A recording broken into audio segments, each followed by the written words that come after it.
하나하나 보면은 내란 특검법은 지금 윤석열 대통령이 내란 우두머리 혐의로 재판을 받고 있잖아요. 다른 뭐 중요 임무 종사자들도 기소가 됐고. 근데 다시 특검을 해야 되는 거는 왜 더 수사를 해야 되는 건가요? 지금 검찰이 네. 이제 이 내란 수사를 사실상 제대로 충실히 했다라고 보기 어려운 여러 가지 정황들이 있습니다. 네. 실제로 이 외 비상계엄을 느닷없이 그 시기에 네.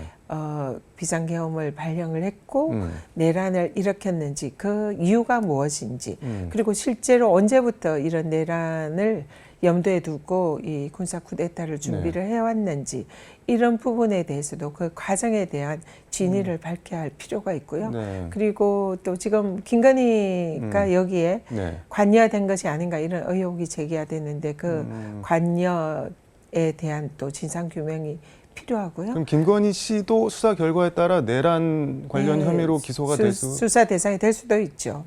그리고 또 그와 관련돼서 뭐 국정원이라든지 검찰이라든지 경찰 뭐 여러 기관의 권력기관들이 이 비상계엄에 관여가 실제로 됐는지 이런 부분에 대해서 뭐 여러 가지 남은 과제들이 많이 있는 것 같습니다. 그리고 또 국무위원들이 어느 정도 여기에 비상계엄 내란에 관여를 했는지 그리고 국민의힘에서 여기에 조력을 과연 했는지 아니면은 뭐 거기에 대해서 무관한지 뭐 실제로 밝혀야 될 이런 의문점이 너무나 많은 것 같습니다. 그래서 이런 부분에 대한 철저한 수사가 필요하다 이렇게 생각이 듭니다.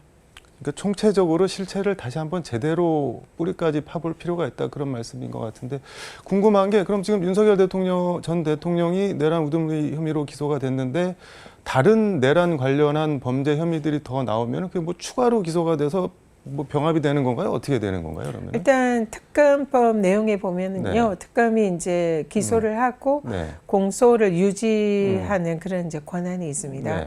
그렇기 때문에 병합을 해서 공소를 특검이 유지를 해야 되는 거고요.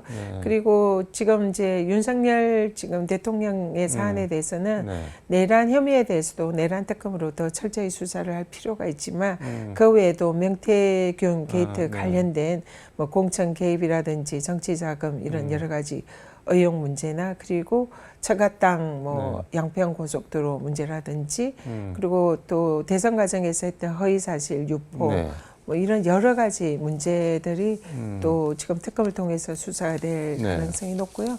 그리고 내란죄 외에도 외환죄에 대해서 지난번에는 검찰의 수사 영역이 아니기 때문에 수사를 하지 않았는데 그 부분에 대해서도 특검에서는 외환 관련된 이 죄에 대해서도 수사 대상에 포함이 되어야 되고요. 그래서 실제로 윤석열 전 대통령이 지금 내란 수괴 혐의로만 지금 수사를 받고 있는데 그 외에 직권남용이라든지 여러 가지 범죄 혐의에 대해서 특검을 통해서 수사된 것이 추가 기소돼서 재판이 수행이 될 걸로 생각을 합니다.